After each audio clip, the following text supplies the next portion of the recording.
Hey everyone, and welcome. In this explainer, we're going to break down a super influential paper from the Journal of Marital and Family Therapy.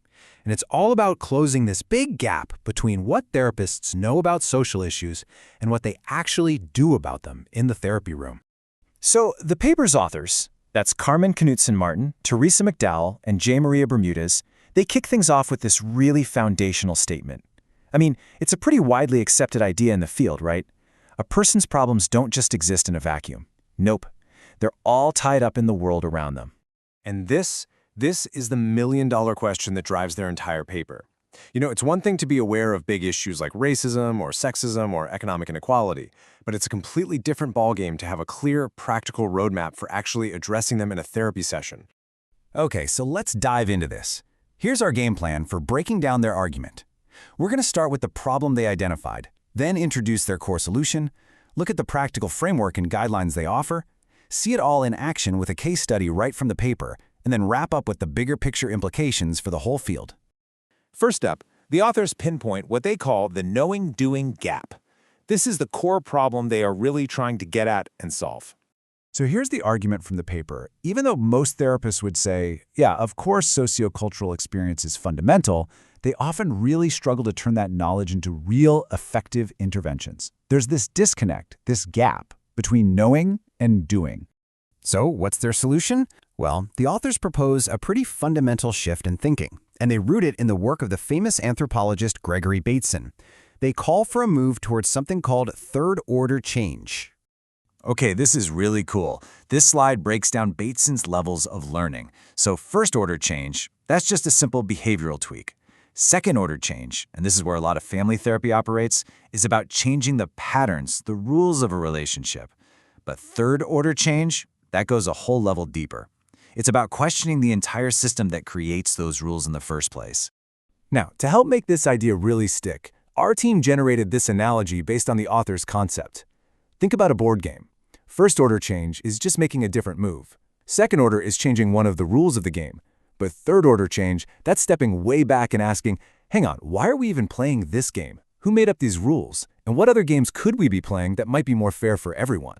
Okay, so how does this big idea of third-order change actually translate into practice? Well, the authors of the paper build on it to create what they call a socioculturally attuned framework, and it all rests on two core principles. The first principle is to always connect a client's problem to the larger societal context. So depression isn't just a chemical imbalance. It's also seen in the context of, say, societal pressures.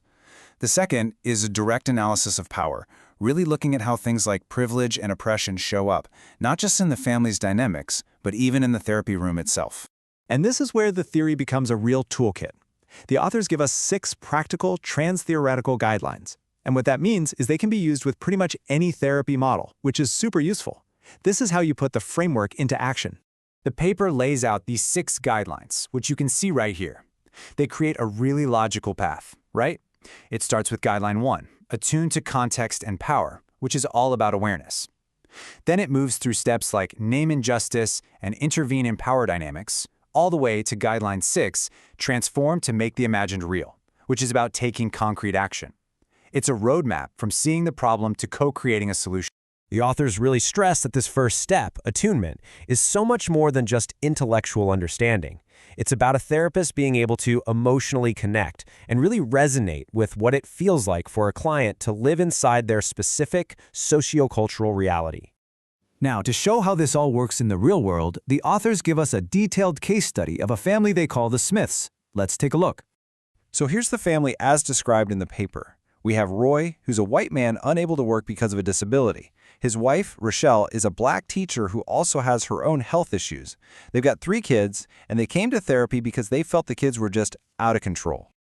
This is such a powerful quote from the article. It comes from their 11-year-old son, Daryl, and he says it directly to his father, Roy.